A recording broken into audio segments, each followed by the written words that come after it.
രാഹുൽ ഈശ്വറിനെതിരെ കേസെടുത്തിട്ടുണ്ട്. കേസെടുത്തിരിക്കുന്നതിന്റെ കാരണമായിട്ട് പറയുന്നത് സോഷ്യൽ മീഡിയയിൽ കൂടെ പുള്ളിക്കാർക്ക് അപമാനിച്ചു എന്നാണ്. സത്യം പറഞ്ഞാൽ വളരെ സ്ട്രോങ് ആയിട്ടുള്ളൊരു നിയമം നമുക്കുണ്ട്. സ്ത്രീകളെ അവഹേളിക്കുന്നതിനെതിരെ ശക്തമായ നിയമമുണ്ട്. പക്ഷെ പോലീസ് അധികാരികൾ ചില സമയത്ത് ഒരു കണ്ണടപ്പുണ്ട്. അവർക്ക് ഇതൊരു വലിയ വിഷയമായിട്ട് തോന്നാറില്ല. ഇതൊക്കെയാണോ ഒരു വലിയ കാര്യം, ഇതിനേക്കാൾ വലിയ കാര്യങ്ങൾ നടക്കുന്നുള്ളത്. അതിനൊരു തിരിച്ചടിയായിരുന്നു ഹണി റോസ്. ഉറച്ചു നിന്നു. എത്ര വലിയ കൊലക്കമ്പനായിരുന്നാലും സ്ത്രീകൾക്കെതിരെ വൃത്തികെട്ട പരാമർശം നടത്തി കഴിഞ്ഞാൽ അറസ്റ്റ് ചെയ്യും, മാത്രമല്ല കേസുമായിട്ട് മുൻപോട്ട് പോകും, നഷ്ടപരിഹാരത്തിന് കൊടുക്കുകയും ചെയ്യാം. ഈ രാഹുൽ ഈശ്വറിന്റെ കളി എന്താണെന്ന് അറിയാമോ? പുള്ളിക്കാരൻ തെറ്റിദ്ധരിപ്പിക്കുന്നുണ്ട് പൊതുസമൂഹത്തെ. ഇപ്പൊ തന്നെ പുരുഷാവകാശ കമ്മീഷൻ എന്ന് പറഞ്ഞൊരു സാധനം കൊണ്ടുവന്നിട്ടുണ്ട്. പുരുഷ മേൽക്കോയ്മയുള്ള ഒരു രാജ്യത്ത് എന്തിനാണ് പുരുഷാവകാശ കമ്മീഷൻ? അവർക്ക് ആൾറെഡി മേൽക്കോയ്മ ഉണ്ട് എന്നുള്ളതാണ് അതിന്റെ വസ്തുത. ഇനി അതൊന്നും പോരാതെ ഇപ്പൊ പുള്ളിയുടെ വായ്ത്താളം ഉണ്ടാകുന്നല്ലേ. ഈ കേസ് രജിസ്റ്റർ ചെയ്യപ്പെട്ടു എന്നുള്ള ന്യൂസ് നിങ്ങൾ കേട്ട് കാണും. ഇല്ലെങ്കിൽ ഒന്നും കൂടെ കേൾക്കാം. ഇപ്പത്തെ അപമാനിച്ചുവെന്ന നടിയുടെ പരാതിയിൽ Rahul ഈശ്വറിനെതിരെ case. BNS 79, IT Act 67 എന്നീ വകുപ്പ് ചുമത്തി എറണാകുളം സെൻട്രൽ പോലീസാണ് കേസെടുത്തത്. നടിയുടെ ആദ്യ പരാതിയിൽ രാഹുൽ ഈശ്വറിനെതിരെ കേസെടുത്തിരുന്നില്ല. നടി നൽകിയ പരാതിയിലാണ് ഇപ്പോൾ രാഹുൽ ഈശ്വറിനെതിരെ എറണാകുളം സെൻട്രൽ പോലീസ് കേസെടുത്തിരിക്കുന്നത്. ആദ്യം ഈ നടി തന്നെ സ്ത്രീത്വത്തെ അവമാനിക്കുന്നു ചൂണ്ടിക്കാട്ടി സെൻട്രൽ പോലീസിൽ ഈ രാഹുൽ ഈശ്വറിനെതിരെ പരാതി നൽകിയിരുന്നു. പക്ഷേ അന്ന് കേസ് എടുക്കേണ്ടതായിരുന്നു പോലീസിന്റെ തീരുമാനം. രാഹുൽ ഈശ്വർ നടത്തിയ കമന്റ് സ്ത്രീത്വത്തെ അവമാനിക്കുന്ന തരത്തിൽ നിലനിൽക്കില്ല എന്നായിരുന്നു പോലീസിന്റെ അന്നത്തെ കണ്ടെത്തൽ. അതിന് പിന്നാലെയാണ് ഇന്ന് വീണ്ടും ഈ നടി പരാതി നൽകിയത്. ഈ തന്നെ അപമാനിക്കാനായി രാഹുൽ ഈശ്വർ നിരന്തരം ശ്രമിക്കുന്നു. അതിനുവേണ്ടി പുരുഷ സംഘടന ഉണ്ടാക്കി അതിന്റെ ഉദ്ഘാടന ചടങ്ങിലടക്കം തനിക്കെതിരെ മോശം പരാമർശങ്ങൾ നടത്തുന്നു. നേരത്തെ തനിക്കെതിരെ ലൈംഗിക അതിക്രമം നടത്തിയ കേസിലെ പ്രതിക്കൊപ്പം ചേർന്ന് അല്ലെങ്കിൽ തനിക്കെതിരെ മോശം പരാമർശങ്ങൾ നടക്കുന്നതടക്കമുള്ള കാര്യങ്ങൾ ചൂണ്ടിക്കാട്ടിയാണ് നിലവിൽ ഇപ്പോൾ രാഹുൽ ഈശ്വറിനെതിരെ നടി പരാതി നൽകിയിരിക്കുന്നത്. BNS 79, IT Act 67 എന്നിവ പ്രകാരമാണ് നിലവിൽ പോലീസ് കേസ് രജിസ്റ്റർ ചെയ്തിരിക്കുന്നത്. അല്പസമയം മുമ്പാണ് കേസ് രജിസ്റ്റർ ചെയ്തത്. ഇത് BNS 79 അവൈലബിൾ ആണ്. പക്ഷേ IT Act 67 ജാമ്യം കിട്ടാത്ത വകുപ്പാണ്. അതുകൊണ്ട് തന്നെ രാഹുൽ ഈശ്വറിനെ പോലീസ് വിളിച്ചു വരുത്തി ചോദ്യം ചെയ്യും, ആവശ്യമെങ്കിൽ അറസ്റ്റ് ചെയ്യുകയും ചെയ്യും. അറസ്റ്റ് ചെയ്താൽ മജിസ്ട്രേറ്റ് മുമ്പിൽ ഹാജരാക്കാം. മജിസ്ട്രേറ്റ് മുമ്പിൽ ഹാജരാക്കിയാൽ ജാമ്യം കിട്ടാവുന്ന, പക്ഷേ മജിസ്ട്രേറ്റിന് ജാമ്യം നൽകാവുന്ന ഒരു വകുപ്പാണ്. പക്ഷേ എറണാകുളം സെൻട്രൽ പോലീസാണ് ഇപ്പോൾ നിലവിൽ കേസ് എടുത്തിരിക്കുന്നത്. ഏതായാലും നടിയുടെ ആദ്യ പരാതിയിൽ രാഹുൽ ഈശ്വറിനെതിരെ പോലീസ് കേസ് രജിസ്റ്റർ ആയിട്ടുണ്ട്. അത് ഉറപ്പാണ്. ഇതിനെ പുള്ളിക്കാരൻ കൊടുക്കുന്ന ഒരു മറുപടി അതും കൂടെ കേൾക്കാം. നന്ദി ഹണി റോസ് ഈ വ്യാജ പരാതി നൽകി പുരുഷ കമ്മീഷന്റെ പ്രസക്തി എത്രമാത്രമാണെന്ന് പൊതുജനങ്ങളെ ബോധ്യപ്പെടുത്തിയത്. അതായത് ഹണി റോസ് കഴിഞ്ഞ ആഴ്ച പരാതി കൊടുത്തിട്ട് പോലീസ് അതിന് പ്രത്യേകിച്ച് കാര്യമൊന്നുമില്ലാന്ന് കണ്ട് ബഹുമാനപ്പെട്ട ഹൈക്കോടതിയിൽ പറഞ്ഞതിന് ശേഷം ഹണി റോസ് അതേ പരാതി വീണ്ടും കൊടുത്തു. പോലീസ് വീണ്ടും എനിക്കെതിരെ കേസെടുത്തു. BNS 79, IT Act 67 ഒക്കെ കടുത്ത വകുപ്പുകൾ എടുത്തിരിക്കുകയാണ്. എന്തിനാണ്? ഹണി റോസിന്റെ പരാതി എറണാകുളം സെൻട്രൽ സ്റ്റേഷനിൽ വീണ്ടും കൊടുത്തിട്ടുണ്ട്. ഹണി റോസിന് നന്ദി പറയുന്നത് ഇതേപോലുള്ള വ്യാജ പരാതികൾ തീർച്ചയായിട്ടും കൊടുക്കണം. ഇതിലൂടെയാണ് നമുക്ക് ജനങ്ങളെ മനസ്സിലാക്കാൻ കഴിയുന്നത് എത്രമാത്രം പുരുഷ കമ്മീഷന്റെ ആവശ്യം ഈ നാട്ടിലുണ്ട് എന്ന്. അതായത് നിങ്ങൾ ഓരോരുത്തരും ഓർക്കണം, കഴിഞ്ഞ ആഴ്ച ബഹുമാനപ്പെട്ട ഹൈക്കോടതി അതായത് ഈ കേസിന്റെ കാര്യത്തിൽ ഹൈക്കോടതിയിൽ സബ്മിഷൻ വന്നു. പോലീസ് അന്വേഷിച്ചുകൊണ്ടിരിക്കുകയാണെന്ന് പറഞ്ഞു. പോലീസ് പറഞ്ഞു പ്രത്യേകിച്ച് അങ്ങനെ ഇൻഗ്രീഡിയന്റ് ഇല്ല, എല്ലാ മാധ്യമങ്ങളും റിപ്പോർട്ട് ചെയ്തു, വേണമെങ്കിൽ ഹണി റോസ് കോടതി വഴി സമീപിക്കണമെന്നൊക്കെ. പെട്ടെന്ന് മാറി അതേ പരാതി വീണ്ടും കൊടുത്തപ്പോൾ പോലീസ് കേസ് എടുക്കുകയും ചെയ്തു. നമ്മുടെ നാട്ടിലെ അവസ്ഥ ഇത്രയൊക്കെ ഉള്ളൂ. ഇനി പോലീസുകാരുടെ മനസ്സെന്താണെന്ന് പറയട്ടെ. ഹണി റോസ് വീണ്ടും പരാതിയായി വന്നിട്ടുണ്ട്. അത് നമ്മൾ പരാതി ഒന്നും എടുത്തില്ലെങ്കിൽ രാഹുൽ ഈശ്വറിനെ കേസ് എടുത്തില്ലെങ്കിൽ അവൻ നമുക്കെതിരെ പരാതി കൊടുക്കും. അന്ന് അവനെതിരെ ഒരു കേസ് എടുക്കും, അവൻ കോടതിയിൽ പോയി ഫൈറ്റ് ചെയ്യട്ടെ. എക്സാക്ട്ലി ഇതാ സംഭവിക്കുന്നത്. കൃത്യം പറഞ്ഞാൽ പോലീസുകാർ പരസ്പരം അങ്ങോട്ടും ഇങ്ങോട്ടും ഇരിക്കും. പോലീസുകാർ പറയും നമുക്ക് പണിയൊന്നും ഉണ്ടാവണ്ട, നേരെ അവൾ ഇനി നമുക്കെതിരെ പരാതി നൽകിയാൽ നമ്മൾ സ്ത്രീ വിരുദ്ധരാകും, നമുക്കെതിരെ ഡിപ്പാർട്ട്മെന്റിൽ എൻക്വയറി വരും, നമ്മൾ എന്തിനീ തൊല്ലയൊക്കെ എടുക്കുന്നത്. നിങ്ങൾ തീർച്ചയായിട്ടും പോയി ആ പരാതി അങ്ങ് കൊടുത്ത് രാഹുൽ ഈശ്വർ മെനക്കെട്ട് ജാമ്യം എടുത്തോട്ടെ, കേസിൽ ഫൈറ്റ് ചെയ്തോട്ടെ. ഹണി റോസ് വെറുതെ പരാതി കൊടുത്തിട്ട് പോകാനൊന്നും കരുതണ്ട. ഈ വ്യാജ പരാതി അത്രേ. എന്താണ് വ്യാജ പരാതി? നമ്മളൊക്കെ കേൾക്കില്ല. കഴിഞ്ഞ കുറെ ദിവസങ്ങളായി കണ്ടിന്യൂസ്ലി ഹണി റോസിന്റെ ഡ്രസ് കോഡിനെ പറ്റി പറഞ്ഞുകൊണ്ട് കളിയാക്കുന്നുണ്ട്. ഒരിക്കൽ പറഞ്ഞ ഒരു സ്റ്റേറ്റ്മെന്റ് ഓക്കെ, പക്ഷെ ഒരു സ്ത്രീയെ പിന്തുടർന്ന് ആക്രമിക്കുന്ന കാണുമ്പോൾ തീർച്ചയായിട്ടും കേസ് എടുക്കണമല്ലോ. ഒരു പ്രാവശ്യം പറഞ്ഞു പോലീസ് നമ്മളെയും വിളിച്ച് സംസാരിക്കും, അവരെ വിളിച്ച് വാൺ ചെയ്യും, ഇനി ആവർത്തിക്കില്ല എന്നാണ് പറയുന്നത്. പോലീസ് കേസ് എടുക്കത്തില്ല, കോംപ്രമൈസ് ചെയ്ത് വിടുന്നത് പോലീസിന്റെ ഒരു ജോലിയാണ്. പക്ഷെ പിന്തുടർന്ന് ആക്രമിക്കുകയാണെങ്കിലും അയാൾക്ക് പുരുഷാവകാശ കമ്മീഷൻ ഉണ്ടാക്കണമെങ്കിൽ ഉണ്ടാക്കിക്കോട്ടെ. അതിന് ആ സ്ത്രീയുടെ വസ്ത്രധാരണമാണോ പ്രശ്നം? അവരുടെ വസ്ത്രധാരണം കാരണമാണ് പലർക്കും പല സ്റ്റേറ്റ്മെന്റ് പറയേണ്ടി വരുന്നത് എന്നൊക്കെ ഒരു പുരുഷന്റെ ഒരു സ്ഥാനത്ത് നിന്നുകൊണ്ടൊരു ന്യായീകരണം പറയാം. ആ ന്യായീകരണം എല്ലാവരും കേട്ടു, എല്ലാവർക്കും കുഴപ്പമില്ല. അതുകൊണ്ട് തന്നെ അന്ന് ഹണി റോസ് കേസ് കൊടുത്തപ്പോൾ എടുത്തില്ല. അതിന്റെ കാരണം ഇതാണ്.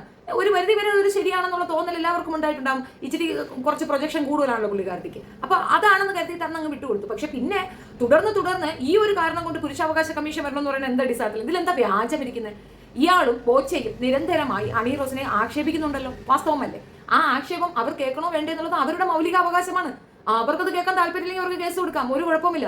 നിങ്ങൾക്ക് എന്തുകൊണ്ടാണ് ഒരു ദീപിക പതുക്കൊണ്ടെ പറയാൻ പറ്റാത്തത്? ദീപിക പതുക്കൊണ്ടെ ഡ്രസ്സ് എങ്ങനെ ഉണ്ടായിരുന്നു? കൊള്ളായിരുന്നോ? നല്ല രസമുണ്ടായിരുന്നോ? ആ സിനിമയിൽ ഷാരൂഖ് ഖാൻ അഭിനയിച്ചല്ലോ. കാവി തുണിക്ക് കംപ്ലൈന്റ് കൊടുത്തു എന്നല്ലാതെ അവരുടെ ഡ്രസ് കോഡിനെ പറ്റി നിങ്ങൾ പറഞ്ഞിട്ടുണ്ടോ? ഈ മിസ് വേൾഡ്, മിസ് ഇന്ത്യ ഒക്കെ അഭിനയിക്കുന്ന പെണ്ണുങ്ങൾ നടക്കുന്ന സാധനങ്ങൾ അറിയത്തില്ലേ? അവർ കിട്ടിയിരിക്കുന്ന വസ്ത്രം എന്താ? ആ വസ്ത്രത്തിനെ പറ്റി നിങ്ങൾക്ക് പറയാനില്ലേ? ഹണി റോസിന്റെ തലയിലോട്ട് എന്തിനാ കയറുന്നത്? അപ്പോൾ ചാഞ്ഞമരം ചാടി കയറാം എന്നുള്ള ഒരു ഈസിനെസ് കൊണ്ടല്ലേ? അവരുടെ കയ്യിൽ ചെറിയ രീതിയിൽ ഒരു മിസ്റ്റേക്ക് ഉണ്ട്. പെണ്ണുങ്ങൾ പോലും അവരെ എഗൻസ്റ്റ് ആയിട്ട് നിൽക്കുന്ന ഒരു അവസ്ഥയുണ്ട്. അതുകൊണ്ട് നിങ്ങൾ മൊത്തം സ്ത്രീ സമൂഹത്തിന് ഇരുന്ന് അവഹേളിക്കാനും സ്ത്രീ സമൂഹത്തിനെതിരായിട്ട് നിങ്ങളൊരു അവകാശ കമ്മീഷനൊക്കെ ഉണ്ടാക്കിക്കൊണ്ട് വന്നു കഴിഞ്ഞാൽ ഈ ഒരു വിഷയത്തിൽ ഹണി റോസിന് ഐക്യദാർഢ്യം കറക്റ്റ് അവർ ചെയ്യുന്നതാണ് കറക്റ്റ്. പിന്നെ ചളിഞ്ഞ മോന്തയും കൊണ്ട് ഇവരുന്ന് പറയണേല് കള്ളപ്പരാതി എന്ന് പറഞ്ഞാൽ ചുമ്മാതിരിക്കുന്ന രാഹുൽ ഈശ്വറിനെതിരെയാണോ പരാതി കൊടുത്തത്? അവർ കൊടുത്തിരിക്കുന്ന ആ ഒരു വകുപ്പുകൾ കൃത്യമാണ്. ആ വകുപ്പുകൾ ചേർത്ത് കേസെടുത്ത പോലീസ് കറക്റ്റാണ്. ഇവനെ അറസ്റ്റ് ചെയ്ത് ജയിലിൽ അടയ്ക്കുക തന്നെ വേണം. അല്ലെങ്കിൽ ഇതൊരു എളുപ്പമാണെന്നേ. സ്ഥിരമായിട്ടുള്ള പെണ്ണുങ്ങളെ എങ്ങനെ അങ്ങ് വായ്ത്താളം അടിക്കാൻ വേണ്ടിയൊക്കെ എളുപ്പം ഉണ്ടാക്കി കൊടുക്കുന്ന ഒരു കാര്യമാണത്. ഒരു കാരണവശാലും അംഗീകരിക്കാൻ പറ്റുന്ന സാധനമല്ല. ഇവനെതിരെ ആക്ഷൻ തീർച്ചയായിട്ടും വേണം. ഹണി റോസിന് എന്റെ ക്ലാസ് അത് ഈ ഒരു കാര്യത്തിൽ സൂപ്പറായിട്ട് അവർ ബിഹേവ് ചെയ്തിട്ടുണ്ട്. ഇനി ഇയാൾ എന്താ പറയണേ, കള്ളക്കേസിന് ഞാൻ പണി കൊടുക്കും. ഇത് ഒരു യൂട്യൂബർ എടുത്ത് വെച്ചിട്ട് പറയുന്നത് കേട്ടുകൊണ്ടാണ് അയാളുടെ മണ്ടത്തരം ഒന്ന് തുറന്നു കാണിക്കാൻ വേണ്ടിയിട്ട് മാത്രം ചെയ്യുന്ന വീഡിയോ ആണ്. ഇനി അവളുടെ കള്ളത്തരത്തിനെതിരെ കേസ് കൊടുക്കുകയാണെന്നാണ് അടുത്തത്. അത് കേൾക്കാം. പുരുഷനെ എങ്ങനെ കേസിൽ കൊടുക്കുന്നത് എന്തോ വലിയ കാര്യം ചെയ്യല. പുരുഷനെതിരെ വ്യാജ പരാതി വന്നാൽ അത് പെൺകുട്ടി എന്ത് ചെയ്താലും പ്രശ്നമല്ല, ആ വ്യാജ പരാതി നിലനിൽക്കും എന്നുള്ള ഒരു അവസ്ഥ ഈ നാട്ടിൽ നിലനിൽക്കുന്നു. ഞാൻ ആയതുകൊണ്ട് ഫൈറ്റ് ചെയ്യും, സംശയമൊന്നുമില്ല. ഈ പത്രസമ്മേളനത്തിൽ പറയാതെ ഇതിൽ എഴുതാത്ത ഒരു കാര്യം കൂടെ നിങ്ങളോട് സൂചിപ്പിക്കുകയാണ്. ഇന്ന് രാവിലെ അഡ്വക്കേറ്റ് എന്നോട് സംസാരിച്ച് എന്റെ ഹണി റോസിന്റെ പരാതിയോടുള്ള പ്രതികരണം, അതായത് ഹണി റോസിനോട് പുരുഷനെതിരെ വ്യാജ പരാതി കൊടുക്കുന്നത് വലിയൊരു കാര്യമാണെന്നാണ് പുള്ളിക്കാരൻ പറയുന്നത്. എന്താണ് വ്യാജം? ഇയാൾ കുറെ ദിവസമായി നിർത്താതെ ഹണി റോസ് ഹണി റോസ് ഹണി റോസ് എന്ന് എന്നെ പറഞ്ഞുകൊണ്ട് ഈ കാര്യം പറയുന്നുണ്ട്. ഓൺസ് പറഞ്ഞു വിട്ടു അവരുടെ വസ്ത്രധാരണ ശൈലി ശരിയല്ല എന്ന് വെച്ചാൽ അവർ തുണിയിലാണ് നടക്കണമെന്നല്ല, പ്രൊജക്ട് ചെയ്ത് നടക്കുന്നു. അവരാരെയും കുറെ ഇട്ടാലൊന്നും ഒരു കുഴപ്പമില്ല. പക്ഷെ ഉള്ളതിനെ കുറച്ചുകൂടെ കെട്ടിവെച്ച് അത് പ്രൊജക്ട് ചെയ്തുകൊണ്ട് നടക്കുന്നു എന്നുള്ളത് പെൺകുട്ടികളും പറയുന്ന ഒരു കാര്യമാണ്. നീ ഒരു കാര്യം ചെയ്യണം, നിന്റെ മൊട്ടപ്പെണ്ണുമ്പളയില്ലേ നാസ്തിക, പിന്നെ ബ്രഹ്മചര്യം കാത്തു സൂക്ഷിക്കാൻ, പിന്നെ ശബരിമല അയ്യപ്പന്റെ നാസ്തികത കാത്തു സൂക്ഷിക്കാൻ ഇറങ്ങി നിന്റെ തള്ളച്ചിയില്ലേ, അവളെ കൊണ്ട് ഇറങ്ങും. അവളാകുമ്പോൾ നിനക്ക് നീ എന്ത് വായ്ത്താളം പറഞ്ഞാലും കൂടെ നിൽക്കും. എന്തിനാണ് അവൻ കിടന്ന് കുതിക്കുന്നതെന്നുള്ളത് അവൾക്ക് ആഹാരം കിട്ടിയാൽ മതി, പണം കൊണ്ട് കൊടുത്താൽ മതി. അതുകൊണ്ട് തീർച്ചയായിട്ടും സപ്പോർട്ട് ചെയ്യും എന്നുള്ളതാണ്. എന്തായാലും ആ തള്ളയും കൊണ്ട് ഇറങ്ങിയാൽ ഒരു പരിധി വരെ നീ രക്ഷപ്പെടില്ല. ആ പെണ്ണുങ്ങളെ പറഞ്ഞാൽ നീ അടി വാങ്ങിക്കുക തന്നെ ചെയ്യും. ബാക്കി ബഹുമാനത്തോടെ മാത്രമേ ഞാൻ ഡീൽ ചെയ്തിട്ടുള്ളൂ, ബഹുമാന പുരസ്സരം മാത്രമേ വിമർശനം നടത്തിയിട്ടുള്ളൂ. അവർ എനിക്ക് നേരെ പരാതി കൊടുത്താലും ഇല്ലെങ്കിലും അവർക്കെതിരെയുള്ള വിമർശനം കൂടുകയോ കുറയുകയോ ചെയ്തില്ല. കാര്യം ഹണി റോസ് എനിക്കെതിരെ പരാതി കൊടുക്കുന്നത് കൊണ്ടല്ലോ ഞാൻ ഹണി റോസിനെ വിമർശിക്കുന്നത്. പക്ഷേ ഹണി റോസിന്റെ ഈ പരാതി കൊടുക്കുമ്പോൾ ഞാൻ ഒരു കാര്യം ഉറപ്പിച്ചു, അതായത് ഈ വ്യാജ പരാതിയുടെ ഒരു ഇരയാണ് ഞാനും. അതുകൊണ്ട് ഹണി റോസും എന്താണ് കേസ് നടത്താൻ പോകുന്നതിന്റെ ബുദ്ധിമുട്ടെന്ന് അറിഞ്ഞിരിക്കണം. ഹണി റോസിനെതിരെ മാനനഷ്ടത്തിന് അഡ്വക്കേറ്റ് അലക്സ് കെ ജോൺ എറണാകുളത്തെ ഹൈക്കോടതിയിലെ അഭിഭാഷകനാണ് വഴി ഇന്ന് അവർക്കെതിരെ മാനനഷ്ടത്തിന് നോട്ടീസ് അയക്കും. അവർ എനിക്കെതിരെ ഉന്നയിച്ച ആരോപണങ്ങളായ ഓർഗനൈസ്ഡ് ക്രൈമിന്റെ ഭാഗമാണ് തുടങ്ങിയ കാര്യങ്ങൾ എന്നെ അപകീർത്തിപ്പെടുത്തി എന്ന് ചൂണ്ടിക്കാണിച്ചുകൊണ്ട് അവർക്കെതിരെ മാനനഷ്ടത്തിന് കേസ് കൊടുക്കും. മാനനഷ്ടത്തിന് വക്കീൽ നോട്ടീസ് അയക്കും. അതോടൊപ്പം ക്രിമിനൽ ഡിഫമേഷൻ കംപ്ലൈന്റ് പോലീസിലും അതോടൊപ്പം കോടതിയിലും കൊടുക്കും. ഹണി റോസും അറിയണം എന്താണ് അപ്പുറത്തൊരു കേസ് വരുന്നതിന്റെ കാര്യം. ഈസി ആയിട്ട് അങ്ങനെ ഏതെങ്കിലും ആണിന് നേരെ വ്യാജ പരാതി, മാനനഷ്ടം, ഡിഫമേഷൻ ഉള്ള കാര്യമാണ്. ഇത് നിങ്ങൾക്ക് എന്ത് മനസ്സിലായി? ആരാണ് വ്യാജ പരാതി കൊടുക്കുന്നത്? ഇവനല്ലേ. അവരേതെങ്കിലും ഒരു മീഡിയയിൽ വന്നിരുന്നു കൊണ്ട് ഇവനെ പറ്റി വല്ല മോശവും പറഞ്ഞു. ഇവനെ മോശം പറഞ്ഞാൽ മാത്രമേ ഡിഫമേഷൻ കേസ് കൊടുക്കാൻ പറ്റുള്ളൂ. അവരത് മിണ്ടിയിട്ടില്ല, അവർ കേസാണ് കൊടുത്തിരിക്കുന്നത്. ഇപ്പൊ ആരാണ് കള്ളക്കേസ് കൊടുക്കുന്നത്? രാഹുൽ ഈശ്വർ കള്ളക്കേസ് കൊടുത്തിട്ട് അത് ഹണി റോസ് കള്ളക്കേസ് കൊടുത്തു എന്ന് പറയുന്ന ഇവന്റെ dual standard double father syndrome ആണ് ഞാൻ നിങ്ങളെടുത്ത് കാണിച്ചത്. ആ സ്ത്രീ മിണ്ടിയിട്ടില്ല. ഏതെങ്കിലും ഒരു മീഡിയയിൽ വന്നിരുന്നിട്ട് രാഹുൽ ഈശ്വറിന്റെ പേര് പോലും ഒരു പറഞ്ഞിട്ടില്ല.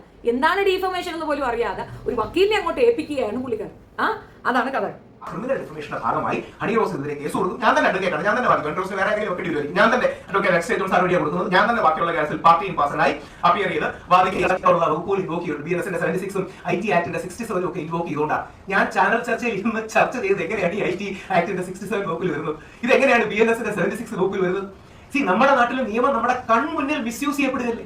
നമ്മുടെ കൺമുന്നിൽ കൺവെട്ടത്ത് വകുപ്പുകൾ മിസ്യൂസ് ചെയ്യപ്പെടുക. ബഹുമാനപ്പെട്ട ഹൈക്കോടതിയിൽ ഈ കേസ്, അതായത് 4 ദിവസം മുമ്പാണ് ഹൈക്കോടതി എന്റെ കേസ് തീർപ്പാക്കുകയും രാഹുൽ ഈശ്വറിനെ ഏതെങ്കിലും രീതിയിൽ അറസ്റ്റ് ചെയ്യണമെങ്കിലോ കോഴ്സീവ് ആക്ഷൻ എടുക്കണമെങ്കിലോ 2 ആഴ്ച നോട്ടീസ് കൊടുക്കണമെന്ന് ബഹുമാനപ്പെട്ട ഹൈക്കോടതിയിലെ PV കുഞ്ഞികൃഷ്ണൻ സാറിന്റെ ബെഞ്ച് 3-4 ദിവസം മുമ്പുള്ള വിധിയാണ് നടന്നിരിക്കുക. പോലീസ് ഇന്നലെ വീണ്ടും കേസ് എടുത്തിരിക്കുക. എന്തുകൊണ്ടാണ്? കാര്യം ഈ നാട്ടിൽ അങ്ങനെ പുരുഷനെതിരെ കേസ് എടുക്കുന്നതാണ് പുരോഗമനം. പുരുഷനെ അങ്ങനെ കേസിൽ കൊടുക്കുന്നത് എന്തോ വലിയ.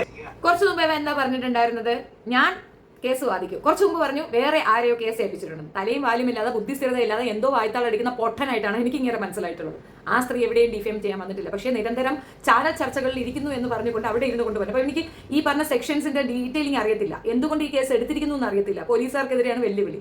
ഇനി ഇയാൾ കൊടുത്ത കേസിന്റെ ഒരു ആധികാരികത പറഞ്ഞുതരാം. അതായത് ഹണി റോസിനെതിരെ ഇയാൾ ഡിഫെയിം കൊടുത്തിട്ടുണ്ടല്ലോ. കൗണ്ടർ ആണ് എന്ന് തെളിയിക്കാൻ ഹണി റോസിന് നിസ്സാരമായിട്ട് സാധിക്കും. കാരണം അവരെവിടെയും ഒരു ചാനൽ ചർച്ചയിൽ പോയിരുന്നിട്ട് ഇയാൾക്കെതിരെ ഒന്നും പറഞ്ഞിട്ടില്ല.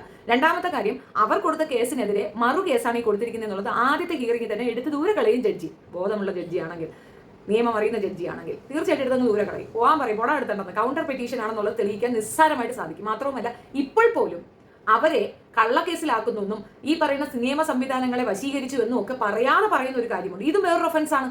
ഇവന് കഥ അറിയത്തില്ല, ഇവൻ നിയമം പഠിക്കണമെന്ന് പറയും. ഈ നിയമ പരിജ്ഞാനം എന്ന് പറയുന്നത് ഇവർ വിചാരിക്കുന്ന ഒരു ഡിഗ്രി സർട്ടിഫിക്കറ്റ് ആണെന്നല്ല. നിയമ അജ്ഞതയല്ല നിയമജ്ഞൻ എന്ന് പറയുന്നത്. നിയമത്തിനെ കുറിച്ച് അറിഞ്ഞവനെയാണ് നിയമജ്ഞൻ എന്ന് പറയുന്നത്. ഇപ്പൊ ഇവൻ അജ്ഞനാണ്, ഇവൻ അറിയില്ല, അതാണ് സത്യം. ഇപ്പൊ ഇവൻ പറയുന്ന വായ്ത്താളവും കേട്ടുകൊണ്ട് ഇത് എടുത്തു വെച്ച് റിയാക്ട് ചെയ്യുന്നവരോട് ഒരു കാര്യമേ പറയുള്ളൂ, അവൻ തൊട്ടത് പെണ്ണിനെയാണ്, പെണ്ണിന് പ്രിവിലേജ് ഉണ്ട്, പെണ്ണിന് അവകാശം കൂടുതലാണ്.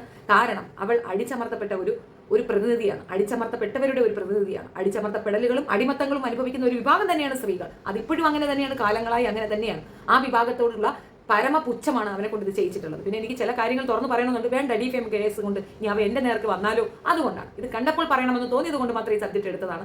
കാരണം നിയമം അവൻ അറിയില്ല. ഈ നിയമപ്രകാരം ഇവനകത്ത് പോകണം, ഇവന് ജാമ്യം പോലും നിഷേധിക്കണമെന്നാണ് എനിക്ക് പറയാനുള്ളത്. കാരണം ഇവന് ജാമ്യം കൊടുത്തു കഴിഞ്ഞാൽ ഇവൻ വീണ്ടും ഇരുന്നുകൊണ്ട് വായ്ത്താളം പറയും. നിയമത്തിനെ വെല്ലുവിളിക്കുന്ന ഇത്തരം തോന്നിവാസം നടത്തുന്നവർക്ക് ഒരു കാരണവശാലും ജാമ്യം കൊടുക്കരുത്. അവിടെ കിടക്കട്ടെ ഒരു 10-15 ദിവസം. ഇതൊക്കെ റിമാൻഡിൽ കിടക്കേണ്ട കേസുകളാണെന്ന്. ഇപ്പോൾ ഇതിനേക്കാൾ വലിയ പണക്കാരനും അത്യം പിടിപാടും ഒക്കെ ഉള്ള ഒരു വ്യക്തിയല്ലേ അതിനകത്ത് പോയി ഉണ്ട് നിന്നിട്ട് വന്നത്. എന്തുകൊണ്ടാണ്? അതാണ് നിയമം. അയാൾ ഡയറക്റ്റ് പറഞ്ഞു, പേര് പോലും പരാമർശിച്ചിട്ടില്ല. പക്ഷേ പബ്ലിക് സ്പേസിൽ ആ സ്ത്രീയെ ഇൻസൾട്ട് ചെയ്തു എന്നുള്ളത് കൃത്യമായി എല്ലാവർക്കും മനസ്സിലായത് കൊണ്ടാണ് അയാൾക്ക് ആ പണിഷ്മെന്റ് കിട്ടിയത്. എന്നിട്ട് പോലും ഈ പേര് റിപ്പീറ്റഡ്ലി പറയുന്ന ഇവനെ പണിഷ് ചെയ്തില്ലെങ്കിൽ സത്യം പറഞ്ഞാൽ ഇവിടുത്തെ നിയമങ്ങൾക്ക് വാല്യൂ ഇല്ലെന്ന് ഞങ്ങളൊക്കെ പറയും. തീർച്ചയായിട്ടും ഇവിടെ ആണുങ്ങളെ റെസ്പെക്ട് ചെയ്യുന്ന ഒരു വിഭാഗം തന്നെയാണ്. ആർക്കും ആരോടും റെസ്പെക്ട് ഇല്ലാതെ ഒന്നുമില്ല. പക്ഷേ ഇത്തരക്കാരായ പൊട്ടന്മാരെ തീർച്ചയായിട്ടും പണിഷ് ചെയ്യുകയാണ് ചെയ്യേണ്ടത്. ഈ ഹണി റോസിന്റെ ഒപ്പമാണോ അല്ലയോ, ഹണി റോസ് ചെയ്ത തെറ്റാണോ അല്ലയോ എന്നൊക്കെ പറഞ്ഞ് താഴെ വരുന്നവരടുത്താണ്. നിങ്ങൾ അവരുടെ വസ്ത്രം മാത്രം നോക്കിക്കൊണ്ടിരിക്കാതെ വേറെ പോയി നോക്കുക. ഇവിടെയുള്ള ഞരമ്പന്മാർക്ക് അവർ കൃത്യമായി മറുപടി കൊടുക്കുന്നു എന്നുള്ളതാണ്. നിങ്ങളുടെ ഞരമ്പ് രോഗത്തിനാണ് അവൾ അങ്ങനെ കാണിക്കുന്നത്. എത്ര പെണ്ണുങ്ങൾ അവിടെ പോയി വായും കീറി നോക്കിയിരിക്കുന്നു? ആരെങ്കിലും ഓടി പോകുന്നുണ്ടോ? ഹണി റോസ് എന്ന വ്യക്തിക്കുള്ള ക്വാളിറ്റി എന്താണെന്ന് അവൾ അവളുടെ ശരീരത്തിൽ കൂടെ നിങ്ങൾക്ക് കാണിച്ചിരുന്നു. നിങ്ങൾ അത് കാണാനും അവളെ പ്രോത്സാഹിപ്പിക്കാനും പോകുമ്പോൾ നിങ്ങളുടെ ഉള്ളിലുള്ള ആ വൃത്തികെട്ട മൃഗത്തിന്റെ ക്വാളിറ്റി എന്തെന്ന് അവൾ നമ്മളെയും കാണിച്ചു തരുന്നു എന്നുള്ളതാണ്. ആദ്യം അടക്കി വെക്കേണ്ടത് നിങ്ങളെയാണ്. നിങ്ങൾ കാണിക്കുന്നു, നിങ്ങൾക്ക് കാണണമെന്നുണ്ട്, അതുകൊണ്ട് അവൾ കാണിക്കുന്നു. ഇവിടെ നിഷാന വ്ളോഗ് തുടങ്ങി ഒരുപാട് പെൺകുട്ടികൾ ഇത് കാണിക്കുന്നത് നിന്റെയൊക്കെ ഞരമ്പ് സോക്കേടിനാണ്. അത് പോയി കാണില്ല എന്ന് വെച്ചാൽ അവരത് കാണിക്കില്ലല്ലോ. അപ്പോൾ കാണാൻ ആളുണ്ട്, അവർ കാണിക്കുന്നു. എന്തിനാണ് വെറുതെ ഇരുട്ട് കൊണ്ട് ഓട്ടം അടയ്ക്കുന്നത്? കൈയിരിപ്പും മോശപ്രവൃത്തി നിങ്ങളുടേതായിട്ട് പെണ്ണുങ്ങളെ പറയല്ലേ? അവർക്ക് അങ്ങനെ തോന്നി, നിങ്ങൾക്ക് അതൊരു മെറ്റീരിയൽ ആയിട്ട് തോന്നും. അമ്മയെ കണ്ടാലും നിങ്ങൾക്ക് അങ്ങനെയൊക്കെ തോന്നുന്നുണ്ടാകും. അതുകൊണ്ടാണ് അങ്ങനെയുള്ളവർക്ക് ഇങ്ങനെ മറുപടി കൊടുക്കാൻ പറ്റുള്ളൂ. തെറ്റാണെന്ന് വെച്ചാൽ ഒരു സ്ത്രീ എന്ന നിലയിൽ എൻ്റെ ശരീരത്തിനെ ഒരു മെറ്റീരിയൽ ആക്കുന്നതിനോട് എനിക്ക് തീർത്തും ഇഷ്ടമില്ല. അങ്ങനെ കാണിക്കുന്ന പെണ്ണുങ്ങളോട് എനിക്ക് അനുഭാവവുമില്ല. പക്ഷെ അവർ ചെയ്യുന്നതിനെ കുറ്റപ്പെടുത്താനും മാത്രമുള്ള വലിയ ഒരു മാനസികാവസ്ഥ എനിക്ക് ഇപ്പോഴും ഇല്ല. കാരണം അവർ ഉപയോഗിക്കുന്നത് ഇതുപോലുള്ള മാനസിക രോഗികളെയാണ്, ഞരമ്പ് രോഗികളെയാണ്. അത് അർഹിക്കുന്നവർക്ക് തന്നെയാണ് അവർ ആ മറുപടി കൊടുക്കുന്നത്. Thank you. അഭിപ്രായം എഴുതുക, മര്യാദയ്ക്ക് എഴുതുക. അല്ല അച്ഛൻ ഞാൻ വല്ലതും പറയും.